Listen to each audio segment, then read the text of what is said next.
Mwiriwe bakunzi bakwizera Nolan TV mugwe neza ameze bien hama kuri mikro nkuko bisanzwe muri kumwe na Nina Nishimwe wa mwigeme wanyu mukunda bikora neza kamera hama nyuma kuri kamera nkuko bisanzwe David ariko arakora kwera mukomeze kubona amasanamu ameze neza aujourd'hui tukaba twishikiye Igitega mesha ndayo batuye turi Gitega gusa ikintu kimwe imbeho ni boku nimubone nambaye veste ngo na mapose no sama pose ariko imbeho iranyishe ariko nkuko dusanzwe tubakunda dutegerezwa kubagirira ibintu bimeze neza même si naho hari imbeho ariko dutegerezwa kubakorera ibintu bimeze neza hama rero uno musi Gitega icyatuzanye ni nkuko twaje gukurikirana Miss Ngoma abakobwa bacu b'abarundi kazi beza batesa ndayo batuye vraiment ni beza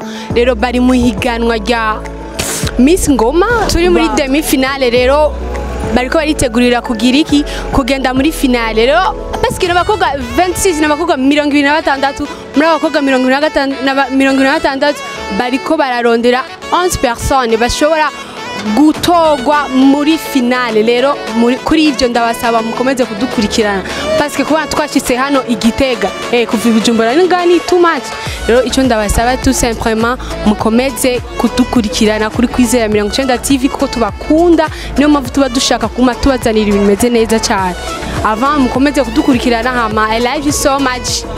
Peace. Bonsoir à toutes et à tous, vous êtes sur Kwizera 90 TV, je suis Aimée Sandrine Ouimana et derrière la caméra se trouve David. À présent, je suis à Gitega, guys, je suis à Gitega. Là où se déroule la compétition entre des belles filles burundaises qui doivent mettre en valeur leurs atouts physiques et mentaux, intitulée Miss Ngoma. Nous assistons à la demi-finale et c'est donc ce soir que nous saurons qui auront le privilège d'entrer en finale de cette compétition. Merci beaucoup, c'était Ouimana Aimée Sandrine.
reka rero duhabwe ikaze twakire buramatari w'ino ntara turasabye no mu mukakatike pole pole ego nuko rukundo kandi nuko kuryoherwa evenema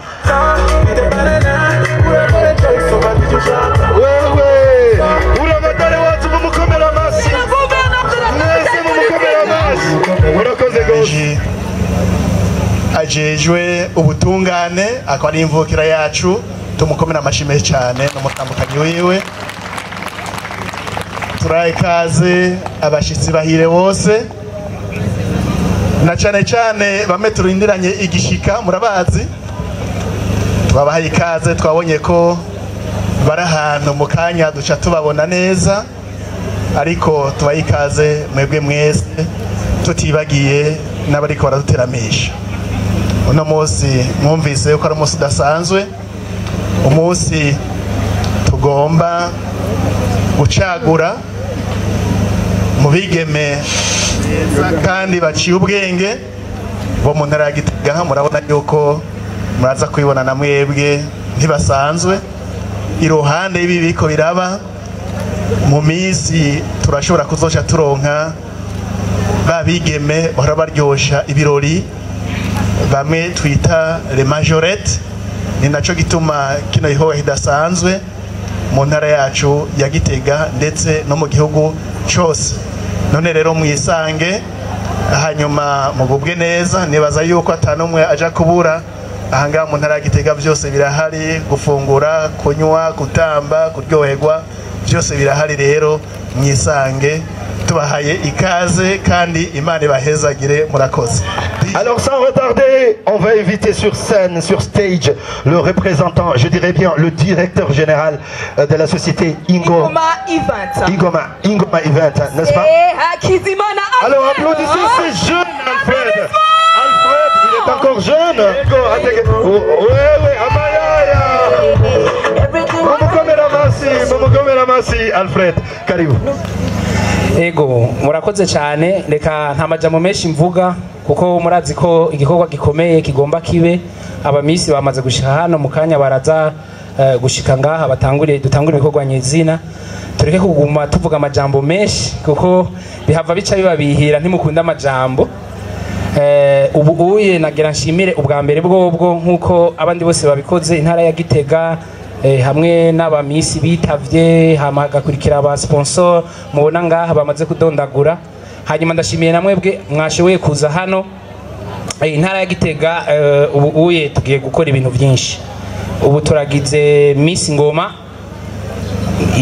mu mwaka ukurikira dukora ibindi byinshi cyane kandi bikomeye abanyagitega rero nimumenyere kuza mu bintu nk'ibi mubwire n'abandi bamenyere kubizamwo kuko uno munsi ni capitale politique mwabyumvise muze tuguze mu evenement menshi Gitega gushikaho intara ya Gitega kujya bavuze ngo ni centre du pays abantu bose weekend bavuga bati ebana tuduga Gitega ntabyo mushaka ture weekend vendredi mubona mwabuze amahoteli yabuze amashambere yuzuye nivyo dushaka mu ntara yacu ya Gitega abashitsi abasangwa mwese karibu imana ibahezagiye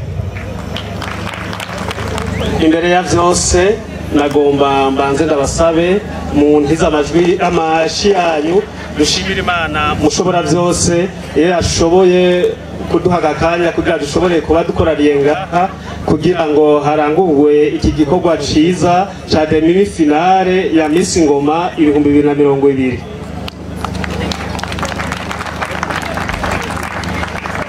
nitwa Bakanibona Isaac abamvuka muri komine Gitega ku mutumba wa Butamuheba ku mazina sifise rimwe nitwa Menedora ndayikengurukiye tugira amahoro n'akaranga aho iwacu Gitega ku mazina nitwa Ndanga Emery.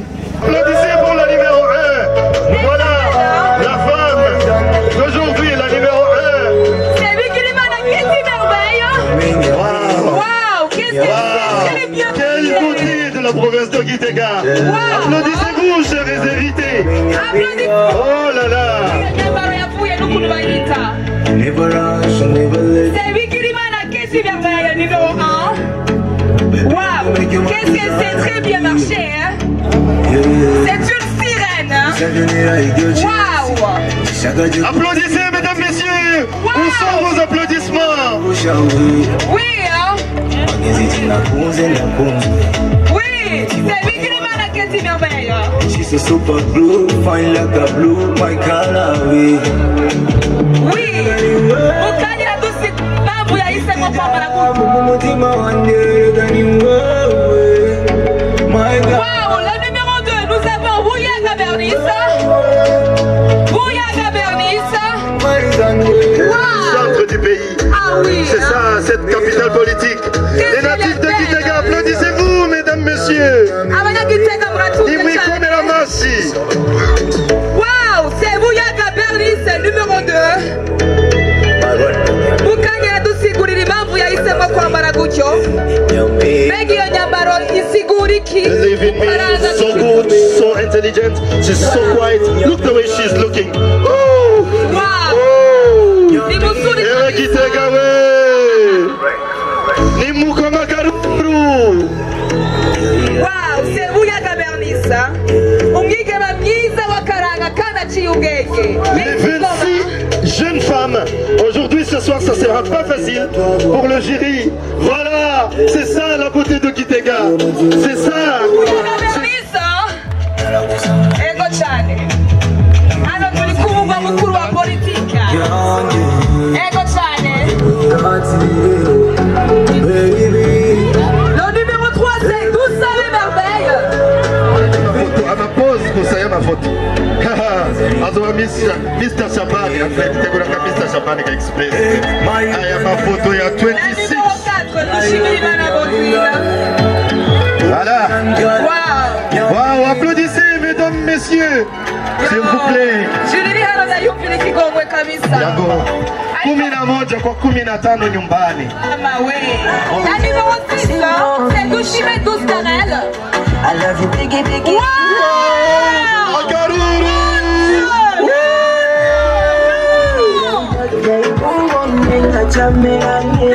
Gitega, mesdames, messieurs, mais on a ça dans cette province.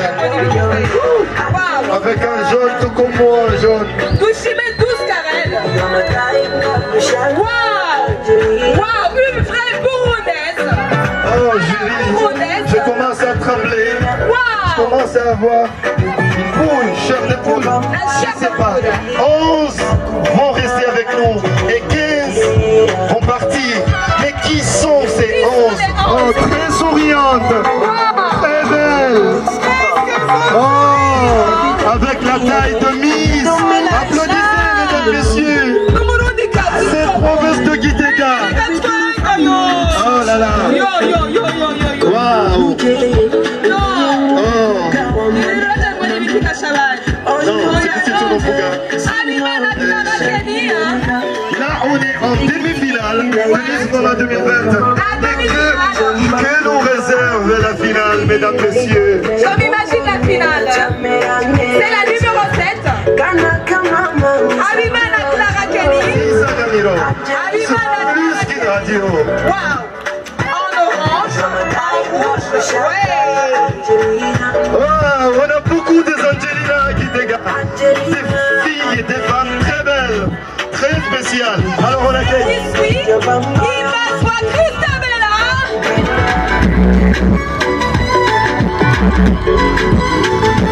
Il va soit Christabella. C'est la numéro 8. Wow. Mana, la show ya kumenizo mtu ambaye ni kwa watoto. Wapi? Oh Gitega, mais qu'est-ce que vous voulez de plus?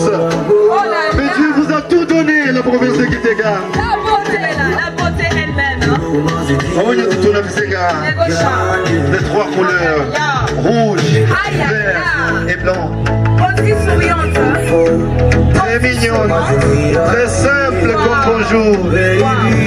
On vous connaît la massif, la samedi.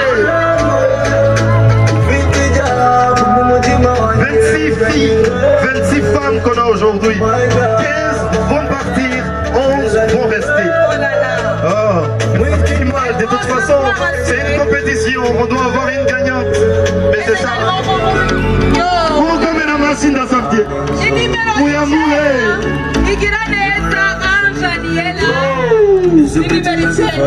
Miss Goma, la toute première édition. Et on est en demi-finale de la compétition. Ah ouais. Saïd, she's enough Saïd, Marjolaine. Wow. Félicitations, la radio CCIB FM+. Applaudissez pour nos amis de la CCIB FM+. C'est dans cette radio que je suis né médiatiquement. J'ai commencé par là, la radio CCIB FM+. C'est la radio de vos ambitions. Elle est là, la radio CCIB FM+. Et le club J-Club de Kitega. Oh, est-ce qu'on peut applaudir la jeune fille? Applaudissements, mesdames, messieurs. Elle est très belle. Très belle. C'est la beauté elle-même. Yo. Tiens, voilà, Igitega. Et 19 c'est muy fiti. Ineza, Gracia. Toshimire volcano. Volcano Maringa, vanova volcano. David Chapugambo. Si vous êtes yasize, changi vini. Non. Bari hose. Mu gihugu cyose kandi bakora amasaha ok urakoze. Wow, regardez-moi la jeune fille. Oh là là, c'est ça la culture burundaise. Wow, c'est ça le cœur de la culture burundaise. Beba, je n'ai pas de kurokoka kwe. 26 candidates, 26 miss, on va rester avec 11. Et Camille et Yves Megan. 11 vont rester ce soir. Qui va rester ou qui va partir? De toute façon, on a besoin d'une gagnante. Miss Goma 2020, la finale c'est en décembre. Dans un mois, qui sera la gagnante de Miss Goma 2020? C'est la numéro 11, Ingawil Elise Megan. Wow! Amassime Sindaya Santé. On me connaît la Massime ici. Mon Dieu! Wow! Wapinduru wewe! Ingawil Only Chanel. Abega Itovinu Yamba et Nibiki. Ça c'est la culture burundaise. À la burundaise. Agado Sibuli Amna Isemo kwa Maragoso. Uyo ni numéro 2 Ingawil Only Chanel. You're so sexy. Wow! Yes, c'est Ingawil Only Chanel. Ouais, yes. Got to get it, baby. Vous me connaissez la Massi. Voilà. C'est ça, Miss Goma. Sa toute première édition. Et on est en demi-finale. Wow! Only Chanel. Oh, Miss Goma.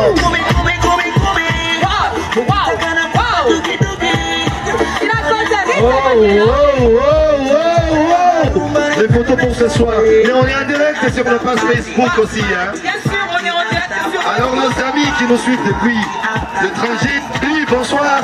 Ça c'est Miss Goma, édition 2020. Et on est en demi-finale de l'événement. Il a côté Rita Vaniela, c'est la numéro 12. Un sourire très impeccable. Waouh. La jeune femme burundise, très belle, culturelle, Mouyakaranga, Rita Vaniela. L'extrémité. C'est pas permis. Je ne vois plus ça. Je ne suis plus autorisé. Là où tu aussi. Suis autorisé au mourir demi-finale.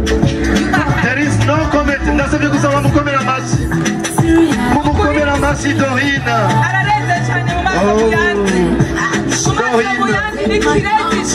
Wow, Dorine. En demi-finale, édition 2020. C'est la première édition de la... Alors, tu auras des problèmes d'avoir un crédit, c'est la BBCI. Vous avez besoin d'ouvrir un compte, c'est la BBCI. Vous avez des problèmes, c'est la BBCI. La BBCI est là comme vos solutions à tous vos problèmes. Applaudissez pour la BBCI. Et je vous l'offre.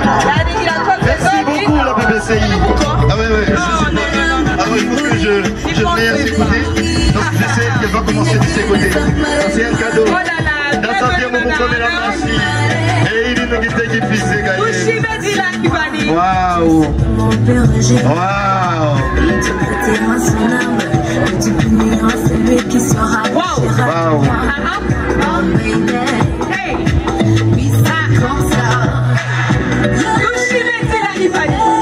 On remercie nos confrères d'Akezanet, Machariki TV, et sans oublier aussi Punja FM et la radio RFM.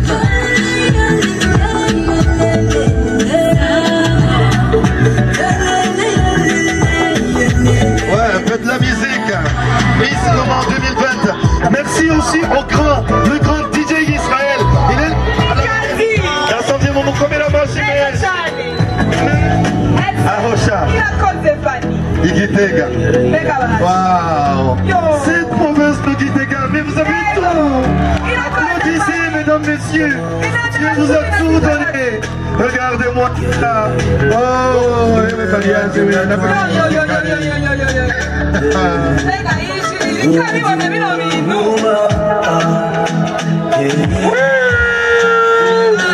Applaudissez, mesdames, messieurs. C'est la numéro 16. Il a cause de Bali. Encore 10 belles jeunes femmes. N'est-ce pas, Marjolaine? Très belle femme. Ouais. Elle est correcte. Elle est très belle. Applaudissez, mesdames, messieurs, pour la fille. Sans oublier le restaurant bar La Pirogue. Monsieur Zouberi, avec tout chapeau. Bonsoir, ça va?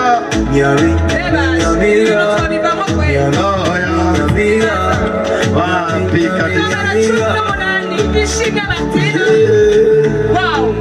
Qu'est-ce qu'elle est splendide! Elle est simple mais très belle. Waouh!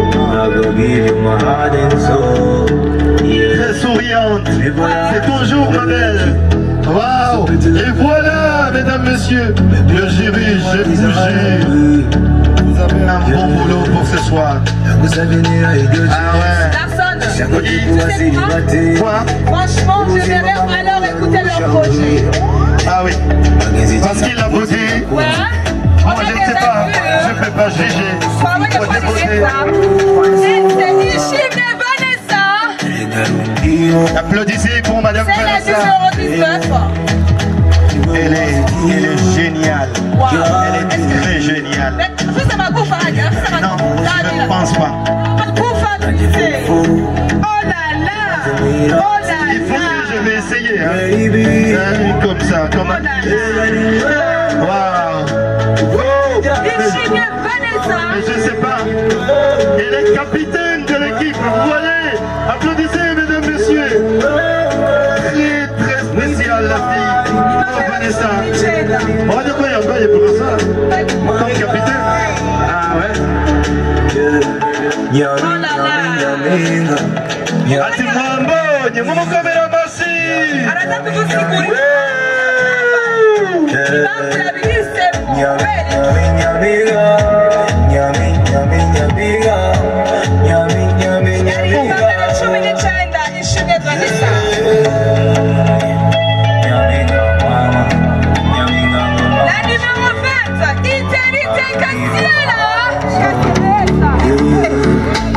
Waouh, applaudissez mesdames, messieurs. Voilà. Waouh.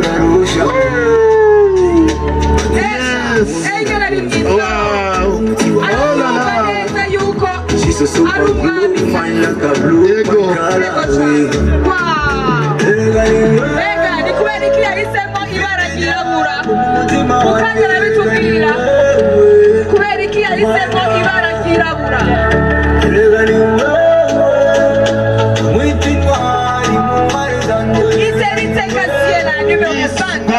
Édition 2020.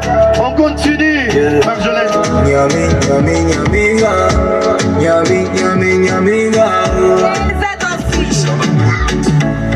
Le grand DJ est là, Israël. Tout, je sais bien qu'il assure bien l'assistance technique, le roi Israël. Ah ouais.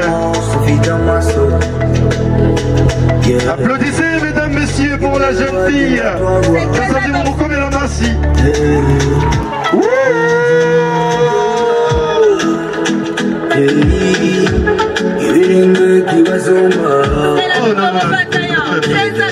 Enough is enough. This is where we must be.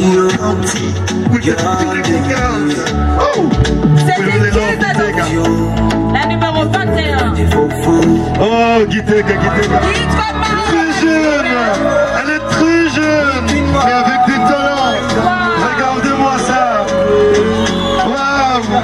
Mais applaudissez. Applaudissez, mesdames, messieurs. Regardez-moi cette belle fille.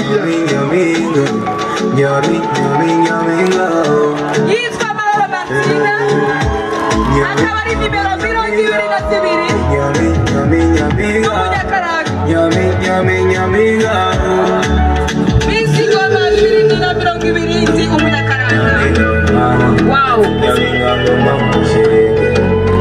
I will give you my heart and soul. Wow. I should never let you. You're so pretty like a final. Oui.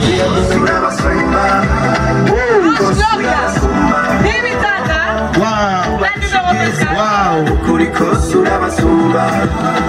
Yego. Ndabyemeye. Nasabye mumukomera amashyi. Yego. Arayakwiye. Kenshi iyo tucaranye birangora kubivuga izo minsi ikanyica ntabura iyo ndabihera guhereza kenshi ziba zifise icyo Le band devrait se préparer tout de suite parce que là on n'a pas de temps à perdre. On va ensemble toute l'équipe de la musique. uko bikubwira uko nzabyemera uko mbikwereka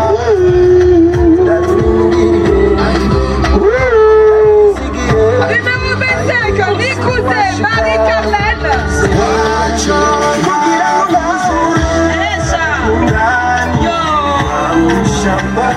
Ego, Miss Commun, pour la femme et Gitega à tout.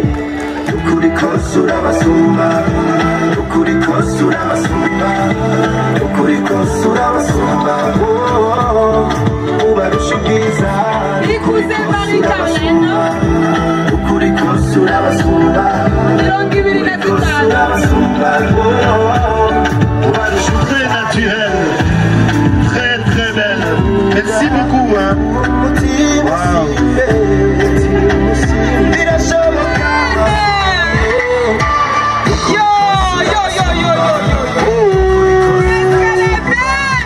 ukuri kose On va partir. Elle est naturelle. Très naturel. Oh là là. Merci. Wow. Numero mirongo ibiri na zitandatu.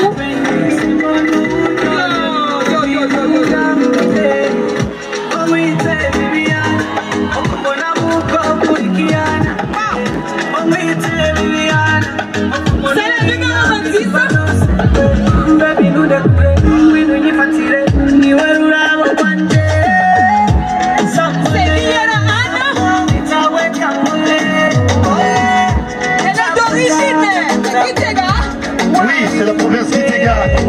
Et aujourd'hui, c'est toujours la capitale politique. ah oui, j'applaudissais. Wabiduru Kwanade.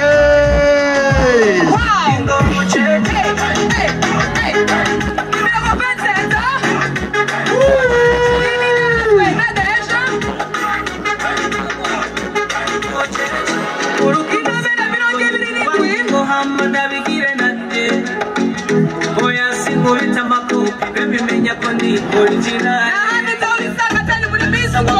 Ndasabye mumukomera amashyi menshi.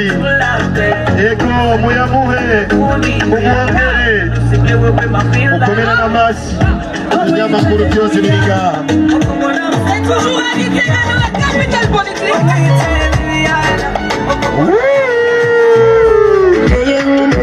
Adèle.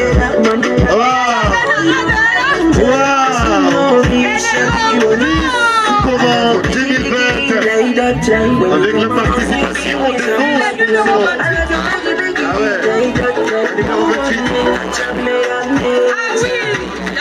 Elle est la dernière, la toute dernière ce soir. Alors,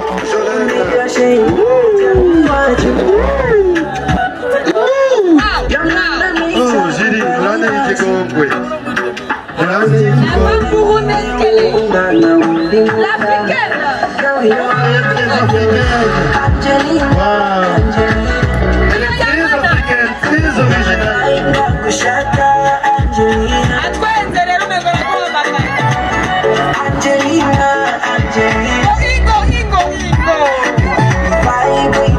Ce soir, je vous présente à la Miss Moment 2020 les demi-finalistes de cette toute première édition.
Merci beaucoup, Béatrice Longagne. Présenter son projet. Ouais. Première édition Miss Ngoma 2020 en demi-finale, et c'est moi qui dois céder le micro. Voilà. Hama nshuti zanje nkuko nababwiye kuva dutangura ikirori asha kirashushe ubu tugeze aho abigeme bacu bariko baravuga imishinga yabo ingene bariko baravuga juste amaide yabo ingene ameze fasi kurabizi dutegerezwa gutora abantu bafite ubwenge kwera iki turabe eske ejo hazobiki apana gufata tu abantu bose no ariko dufate abantu bafite ubwenge ndetse antuka abarundi ni beza nta numwe mubi ari mwe bose ni beza ya nuko rero mukomeze kudukurikira mukomeze kubaraba ingene bariko barakomeza gutanga amaide yabo ibyo bariko barakora ndetse mukomeza kugira subscribe mugagira commentaire parce que yani mumvirize amaide yabo ingene ameze dushoye kuraba yani abantu bangahe basi mushobora kuba mwemeye sivyo please ndabasabye mukomeze kudukurikirana. My name is Kitty Melvey Giremana. I'm contestant #1 in Miss 2020 and my project is called Isuka. And Isuka came to realize that we need to sensitize women. Isuka is a project of women, by women, and for women. We need to believe in women because they are able to do more than we think. Thank you. Je m'appelle Riaga Bernis. Mon projet s'intitule La diminution du taux de chômage à travers la transformation de la mentalité de jeunes filles, particulièrement celle de Gitega. Depuis longtemps, la femme était celle qui devrait rester à la maison pour s'occuper des tâches ménagères ainsi que ses enfants.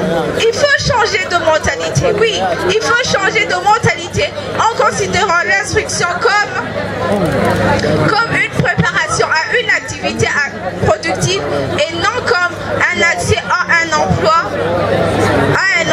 administratif.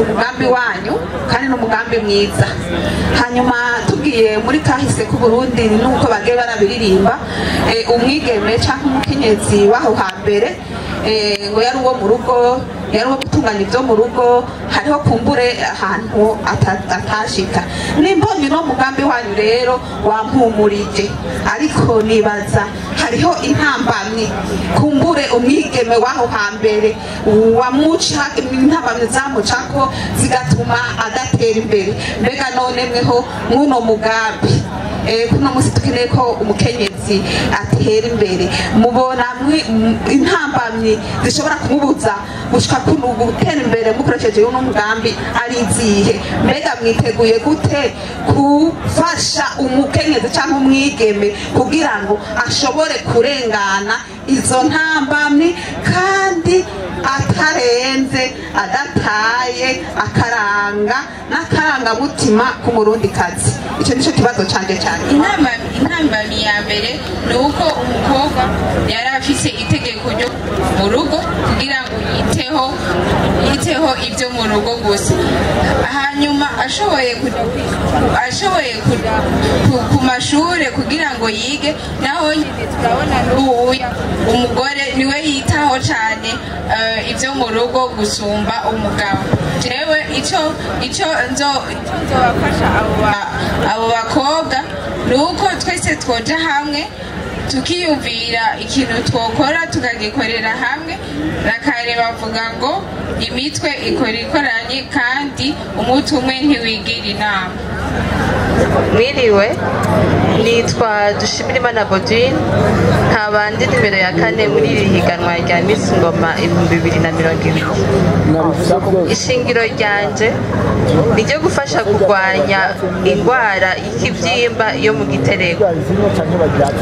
Indwara y'ikibyimba yo mu gitereko ni indwara iterwa na virusi yitwa mu kirimi cy'ikinofunofu papillomavirus humain.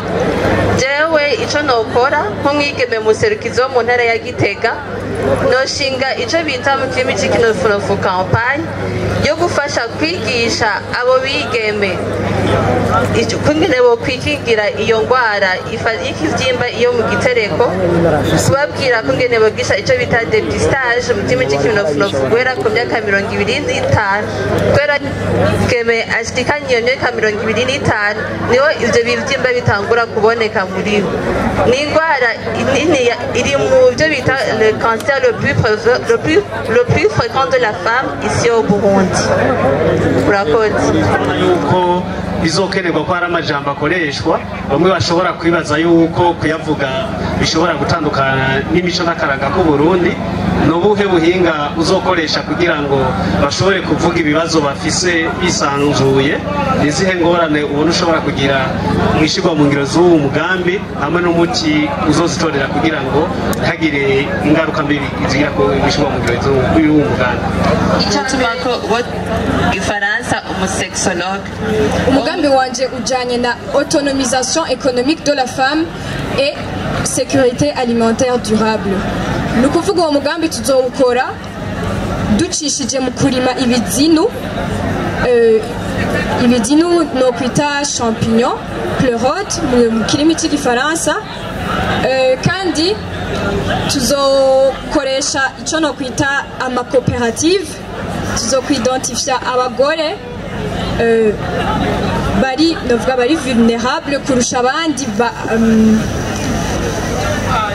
bagowe kurusha abandi mu makomine yose y'Igitega. Mu komine yose tuzokuramwo abagore 10 ni ukuvuga bose hamwe zo barabagore 110. Abo rero nibo tuzokorana mu gukora iyo projet.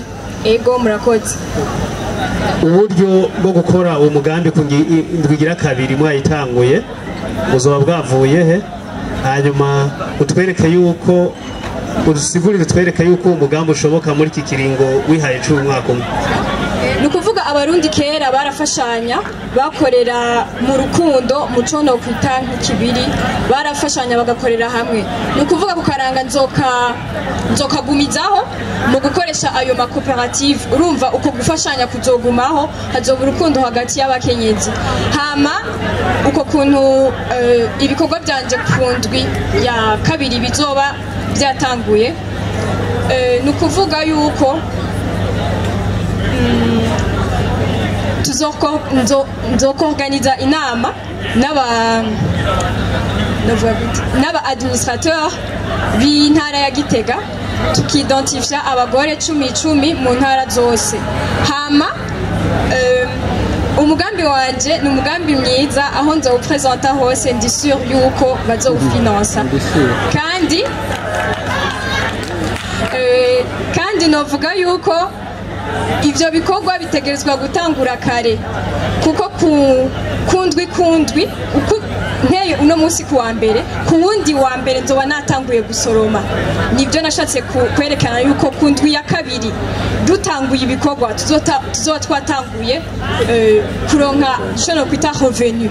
Ego murakoze. Duhimirize kugira ngo duhimirize ubwo gwaruka abo bakobwa bavyariye iwabo kwisubira ku gukanguka kugira ngo bamenye yuko naho byitwa ko bataye ibanga bagishoboye gukora bagishoboye guhaguruka bakavuga ati turahari. Ibyo byose tuzobibafashamwo mu kubaha udutahe duto tuzobafasha kugira ngo biyungunganye mu bikorwa byo kudandaza kuko ari byo bishoboye kwerekana icyo no kwita resultat mu mwanya muto w'umwaka umwe.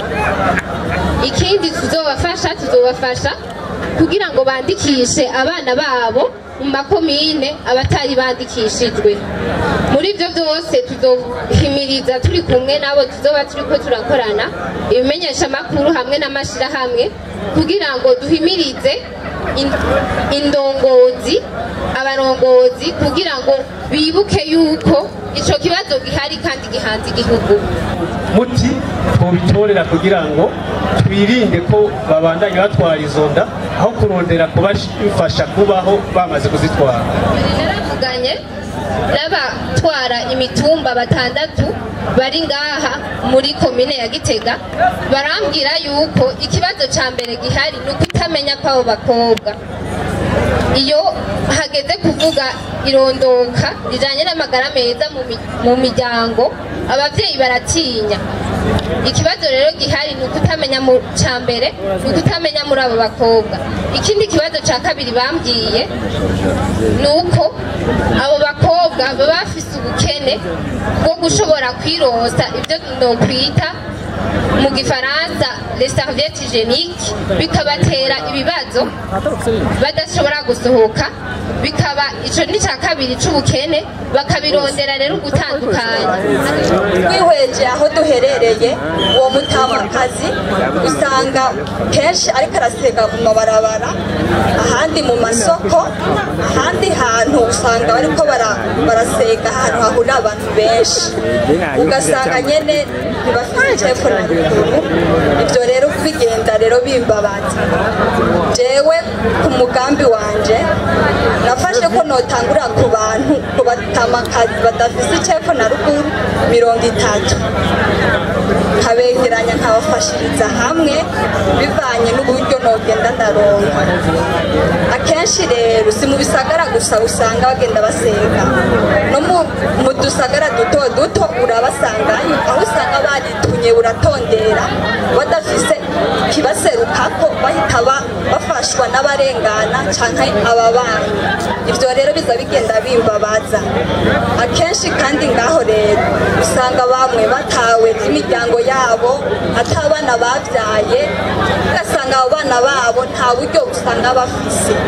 Rero je ngaho ngiye kwimibwira urwaruka yuko ngaho bwogenda rutegura kazoza kabo bakabona ko nabo ariyo batera baja nk'uko umwibutsa ubivuga wa sofa agakona uzokwishimikiza mu busaza ugaca ukiri muto murakoze. Oui, c'est ça la culture africaine. Mais il faut l'accompagner, hein? Oh là là! Avec plaisir! Ah oui, quand même! Applaudissez pour Madame la Ministre! Oh, applaudissements! Oh, voilà la marraine de l'événement! La marraine de l'événement, la demi-finale, Miss Goma 2020! Abanyagitega mwese oye! Abanyagitega mwese oye! Ndabakunda cyane!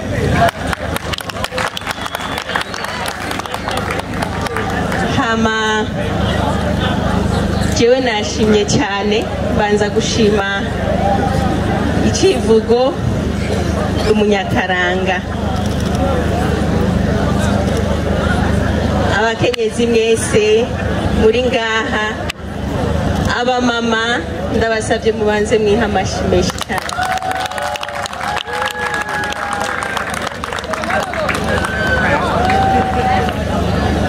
Harakaririmbo nkunda nashaka babanze bashiriremwo umumama wese ari ngaha kugira tukaririmbane.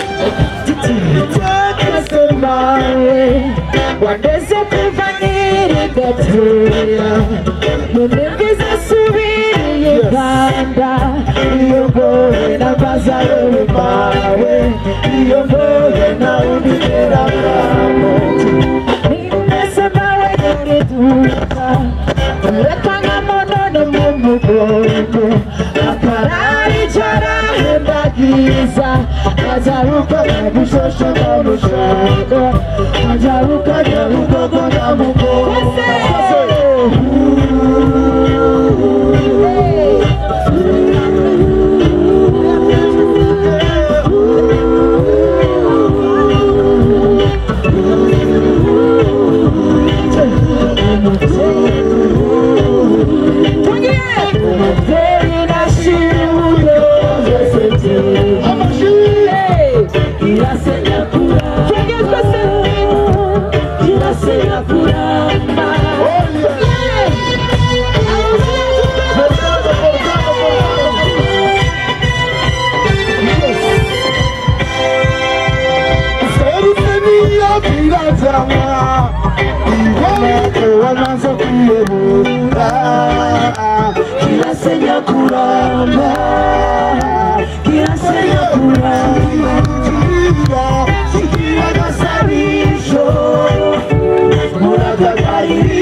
Baby,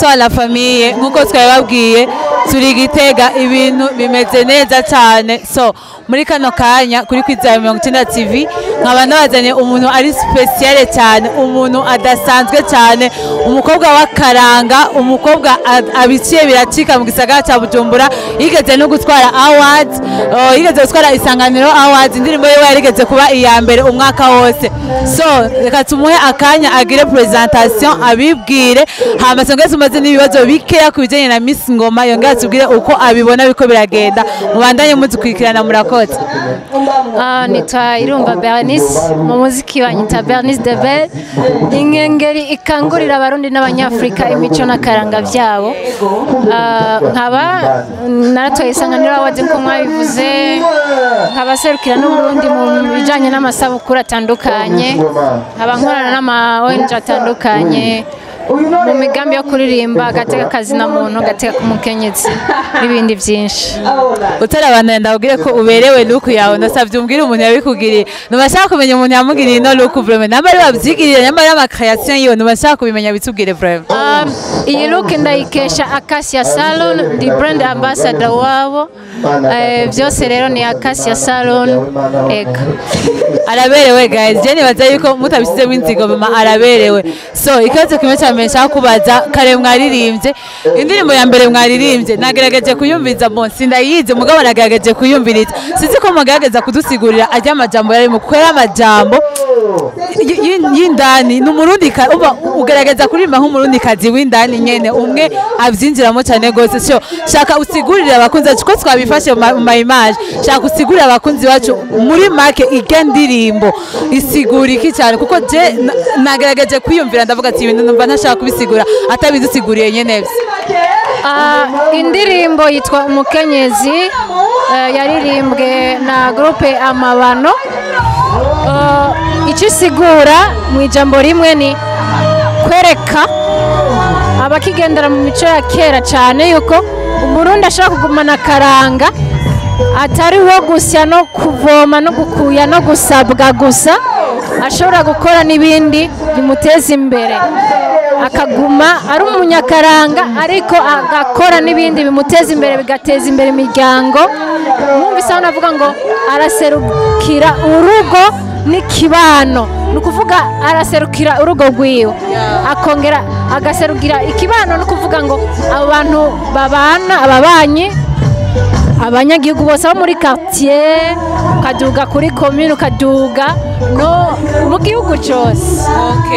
Murakoze cyane none mu bijyanye na Miss Ngoma mwagerageje ansika kuraba ngene aba contestants bacu ko baragerageza kwishura antiko ashaka kuvuga ati uko ndabibona ndabona hariho uwo nabonye byashoboye kugira icyo aza gukora cyangwa aza gutahukana intsinzi cyangwa ashaka kuvuga ati babikoze gutyo Jean kugira ugire abakunzi bacu uko biko biragenda badahari hafi yacu uko ndabibonye uri kuraraba ibibazo babajije n'amaproje bafise ababaza ibibazo bakeneye cyane kumenya isano ry'imigambi yabo n'akaranga k'u Burundi nk'uko teme ivuga yuko ari umunyakaranga bashatse kumenya umukenyezi cyangwa umwigeme w'umunyakaranga n'ikindi kintu amaze muri sosiyete icyo rero nicyo nabonye ko bafise imigambi myiza kandi igira akamaro ariko kandi nkavuga ni turacafise akazi mu kwigisha akaranga ko kubivukanisha nabonye yuko haracari intambwe ndende bisaba ko dukora cyane ubona abajije biza kuborohera oya ntibiborohera kuko imigambi nka yose ni myiza ariko haburana babiri hagatsinda umwe murakoze cyane Bernice tugushimire cyane hariho bitwa Bigiri ni nayo bitora Bigiri mana keti merveille ya Bigiri mana keti merveille Bigiri mana keti merveille Hello family turabaramukije ubugira kandi ni Kwizera 90 TV nk'uko turabamenyesheje turi mu Gitega turi ahantu hameze neza hari iri fresh cyane so muri kano kanya naho bashoboye kudupresenta uwa mbere Bigirimana ni umukontestant wa mbere bashoboye kumutwereka akaba ari nimero 1 so turamukomeye amashyi cyane gose nk'uko muko babibona guys ni ibintu bimeze neza cyane ni ibintu bimeze neza ni ibintu bisa neza cyane turabashimiye cyane kandi kumwe mbandanya mudukurikirana mubandanye mudukurikirana cyane gose wow we are just happy guys turabashimiye cyane mubandanye mudukurikirana ni umukontestant wa kabiri arabandanije ni nimero ya 6 ni nimero 6 tubakomera amashyi tubaproduce tubaryohererwe bariko babigira neza ko bavyitwaramwo neza murakoze cyane yarafise nimero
Grazie watamuha abasukora umunezero. Yo. Grazie.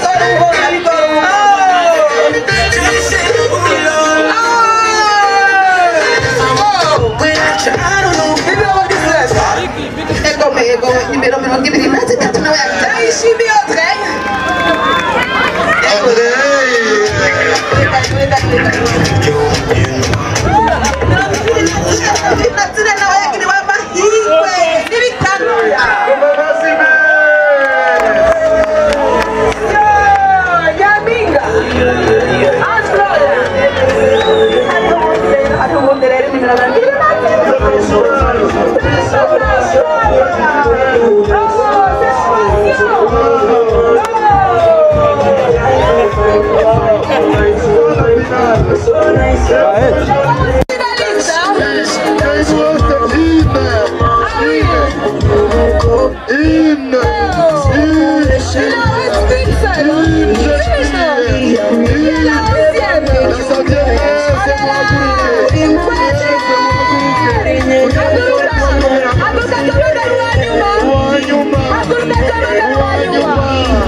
Ninde?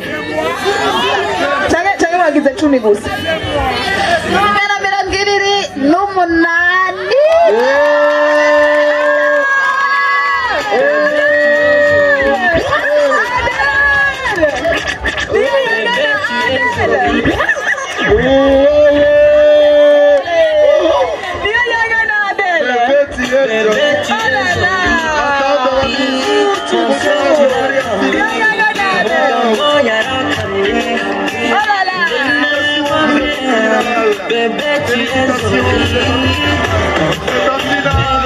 Félicitations, vous êtes en finale.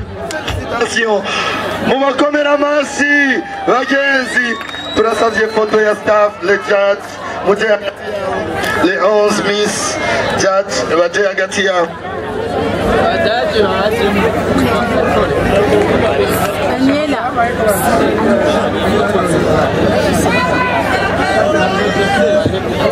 Voilà, mesdames, messieurs, les 11 finalistes de la finale Miss Moment 2020. Ils sont là, Ils sont là, présentes avec nous. Les 11 finalistes. Et puis, nous avons nos juges, le jury d'aujourd'hui. Alors, mesdames, messieurs, applaudissez pour les 11 finalistes. Le grand rendez-vous, c'est en décembre. Ici même, à Gitega. On va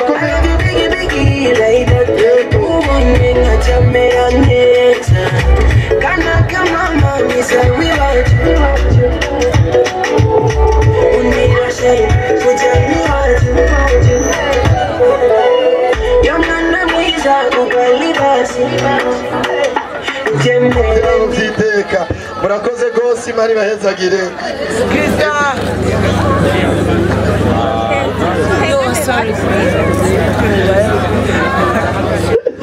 Murakoze gose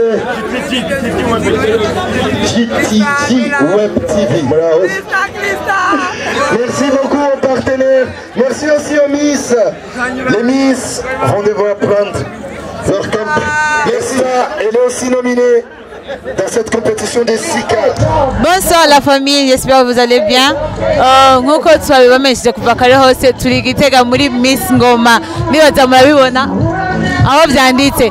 So nawe ndi kumwe n'umuntu mwaguye mubona ndibaza muri video aca bidondora yene abibwire hamagerageze gutubwira mu ncamake ivyari byerekeye Miss Ngoma uko vyagenze kuko mwabonye yavuze byinshi kurusha abandi bantu bose bari bahari no munsi.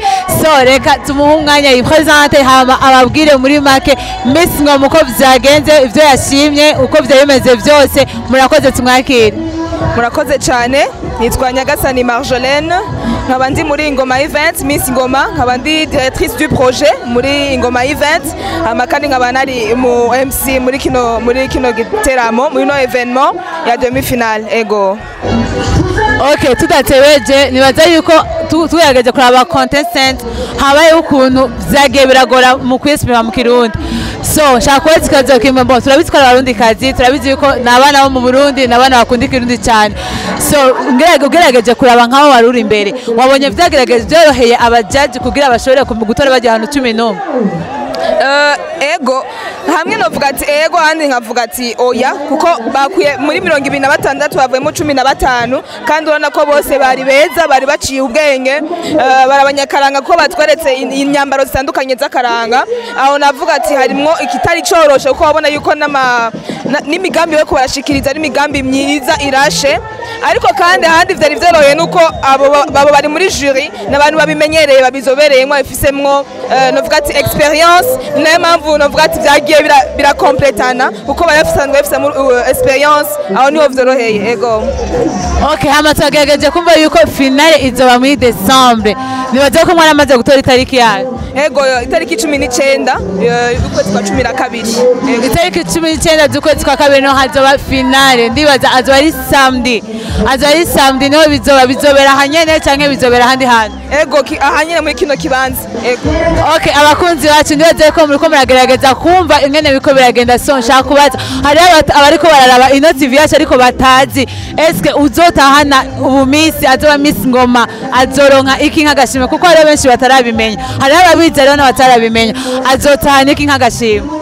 Uretse uzoba Miss Ngoma kwanza mereye ngaho muri abaje bose mwabonye haje imbere 11 basigaye bazoronka ikintu kuko gushika muri finale uba warakoze wabanye n'abandi bose bazogira kantu batanye bavuga bati aha anye nari muri competition umwe wese azoronka hama hazogira bane basigara ari we Miss Ngoma agire première dauphine deuxième dauphine hamwe na Miss populaire rero Miss Ngoma azoronka imodoka niyo azoronswa imodoka ariko kandi nabura amatari w'intara Gitega mwemereye inka rero mbafise imodoka n'inka ni ibintu bishemeye cyane tugwandanya tubatera intege bagume navuga ati bi exercer bagume bakora gose hama tutora uwo mwingeme myiza wakaranga kandi aciye ubwenge ego. Murakoze cyane ko badukurikirana tugushimiye cyane mukobwa mwiza. Ndabashimiye cyane kandi kwa mwahashitse kandi yabikoze neza vraiment anzi ko mwagerageje kubona n'umuntu abishoboye guys ndabingenze umurafise event umurafise mariage umurafise ikintu cyose mumurondere umukobwa mwiza kugira ashobore kubakorera ibintu byiwe neza vraiment anzi ko murabona sinzi ko cameraman yogerageza kwe ndabira guys murabona uhereye hasi gushika hejuru araza yakwambariye mu rubanza rwawe urubanza rwawe ubwo ruba rusa niko nawe abasa nibaza yuko tumushimire cyane ko yemeye kuduha interview yiwe no ku kanya kawe tugushimiye cyane ndabashimiye cyane kandi murakoze ego sinzi ikintu babwira abakunzi ba Kwizera na TV Kwizera na TV sinzi ikintu babwira Kwizera na TV Kwizera na TV nuko turakunda cyane mugire subscribe like mukwiragize kino gikorwa hose kino kiganiro monde mwashigikira kandi turatuma itariki 19 le 19 décembre 2020 igitega bitwa bishe cyane ababonye demi finale mbe finale izogenda gute duhure rero le 19 yes murakoze cyane turamushimiye gose cyane antuka ibikurikira ari muri December le 19 murakoze cyane ciao bakunzi bacu turakunda bizu hama bakunzi bakwizera 90 TV n'abandi ndabashimiye cyane kungene mwabanye natwe baju muramubona turakanye oya bebe basi dushuhe basi turakanye dushuhe turagerageje ko turakonje yego shayi ahubwo turakunda vraiment Kwizera na TV birakunda abantu bayo Share gose. kubera ingene dukanye tukaba turi hano hano it's just like ibarafu icyo ndabashimiye gusa ukuntu mukomeza kudukurikirana yani turabakunda natuge turi hano ku bwanyu kubwo kugira iki kubazanira ibintu bimeze neza sibyo like so much ya bibi yari Nina Nishimwe kuri micro hamwe na Uwimana Sandrine kuri Kwizera na TV just kugira tubabwira ati turabakunda gose cyane gose navuga gute ubuno bw'Imana babane namwe ubane n'aba Miss Ngoma bacu bagiye kuduserukira mu ntara yacu ya Gitega so murakoze cyane aba turabashimiye cyane turabakunda gose just amabizu menshi bye bye